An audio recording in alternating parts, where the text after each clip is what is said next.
क्या आप जानते हैं कि वैदिक काल में किस प्रकार की कला और संस्कृत और विज्ञान का प्रयोग किया गया था? किन किन तकनीकियों का उपयोग होता था, क्या क्या चीज़ें यहाँ प्रयोग होती थीं? आज हम उनके सब के बारे में जानेंगे। जैसे सर्वप्रथम हम यहाँ देखना अगर स्टार्ट करें कि कला, उस समय कला का क्या ज्ञान था, तो यहाँ पे गायन, वादन और नृत्य का विशेष विकास हमको देखने के लिए मिलता है। एग्ज़ाम में ऐसे पॉइंट कई बार पूछे जाते हैं।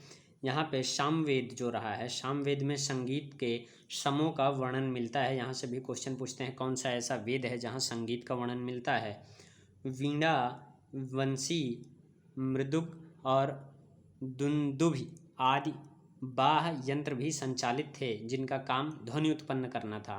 नृत्य को नृत्य और नाट्य के रूप में जाना जाता था, तो ये भी एक प्रमुख पॉइंट बनता है। यहाँ पे आगे चित्रकला जो यहाँ की रही है वो मूर्तिकला और हस्तकला का विकास हुआ था। यहाँ पे ये भी इम्पोर्टेंट पॉइंट है। आगे वैदिक काल में ही मृद भांडों पर सुंदर चित्रकारी और डिजाइन बनाए जाते थे। यहाँ पे आभूषण निर्माण की कला अत्यंत उन्नत देखने के लिए हमको मिली है। वस्तुओं की वास्तुकला में वेदियाएँ, यज्ञशालाएँ और गृह निर्माण शामिल हमको देखने के लिए मिलते हैं। वहीं पे ही हमें रथ निर्माण की कला अत्यधिक विकसित थी। ये क्वेश्चन पूछे जा सकते हैं किस काल में रथ निर्माण की कला अत्यधिक विकसित रही, तो वैदिक काल में। यहाँ पे अलंकरण और वस्त्र निर्माण और काष्ठ कला प्रचलित थी, ये भी हमको देखने के लिए मिलता है।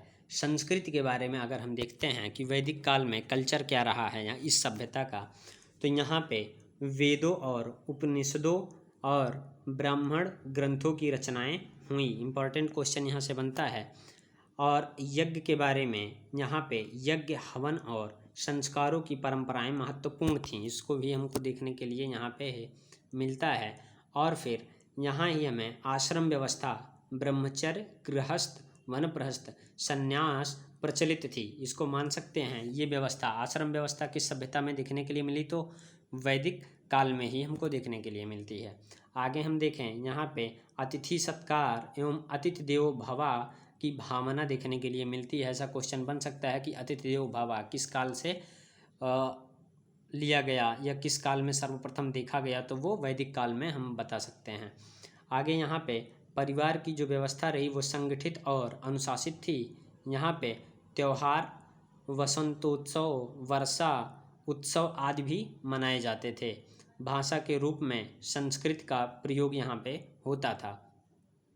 यहाँ पे ही हमें धर्म और दर्शन जीवन का अभिन्न हिस्सा देखने के लिए मिलता है कि किस प्रकार से धर्म और दर्शन ये दोनों एक ही चीज़ों में सम्मिलित होकर आगे बढ़ रही थी और श्रेष्ठता के पास पहुँच रही थी। यहाँ पे ही हमें समाज में सहयोग, समानता और अनुशासन की भावना देखने के लिए मिलती है कि किस प्रकार से यहाँ लोगों में अनुशासन की भावना, समाज सहयोग की भावना आरूढ़ थी। यहाँ पे हमें प्रकृति पूजा, नदी, अग्नि, सूर्य आदि की उपासना की जाती थी। ये भी मानेंगे कि देवी देवताओं के रूप में उसी प्रकार नदी की, अग्नि की एवं सूर्य देव की पूजा की जाती थी। अग्नि को दूत माना जाता था और यहाँ जो देवताओं की सबसे अधिक पूजा हुई वो इंद्र देव थे, उनकी प्रमुखता ज़्यादा देखने के लिए मिलती है। हमने इसके पहले एक पार्ट बनाया, तीसरा पार्ट जो इसका है उसमें हम इस चीज़ को बताए हैं। यहाँ विज्ञान के बारे में अगर हम देखते हैं कि इस काल में विज्ञान किस प्रकार से था, तो यहाँ पे खगोल विज्ञान का अच्छा ज्ञान था। नक्षत्रों एवं ग्रहों और चंद्रमा की गति का ज्ञान था। यहाँ पे ही वर्षा की गणना 360 दिनों के आधार पर करते थे। मोस्ट इम्पॉर्टेंट क्वेश्चन यहाँ से बनता है इस पॉइंट से, ये पॉइंट काफ़ी इम्पॉर्टेंट है।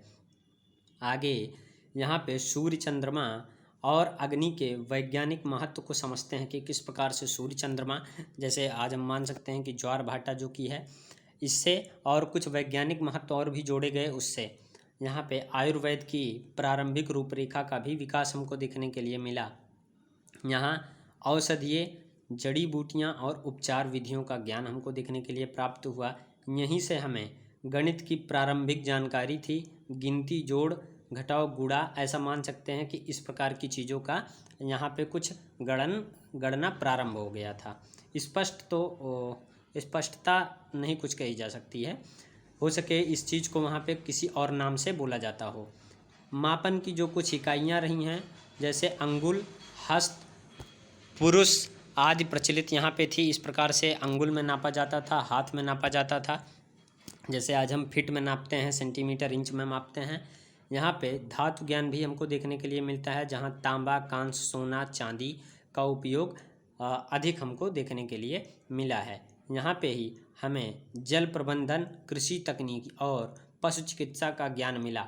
इससे पहले की सभ्यताओं में हमने कई जगहों पे देखा था कि कृषि कैसे की गई, जल प्रबंधन कैसे था, जैसे हड़प्पा सभ्यता में, मोहनजोदड़ो सभ्यता में, ऐसी सभ्यताओं में। लेकिन वैदिक काल जो कि काफ़ी श्रेष्ठ काल माना जाता है, यहाँ पे हम पशु चिकित्सा के बारे में भी देखते हैं। आगे यहाँ पे अगर हम देखें तो जो वैदिक काल है, वैदिक काल की कला, संस्कृति और विज्ञान ने भारतीय सभ्यता की मजबूत नींव रखी थी। ये काफ़ी इम्पोर्टेंट फैक्ट है।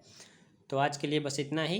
कल मिलते हैं हम लोग किसी नए फैक्ट के साथ इसके अगले पार्ट में, और देखेंगे कि वहाँ पे किस प्रकार से कौन सी चीज़ें हो रही हैं। अगर वीडियो आपको पसंद आई है तो स्टडी ब्लॉग चैनल को सब्सक्राइब करना मत भूलें, और वीडियो पे लाइक कमेंट भी करें।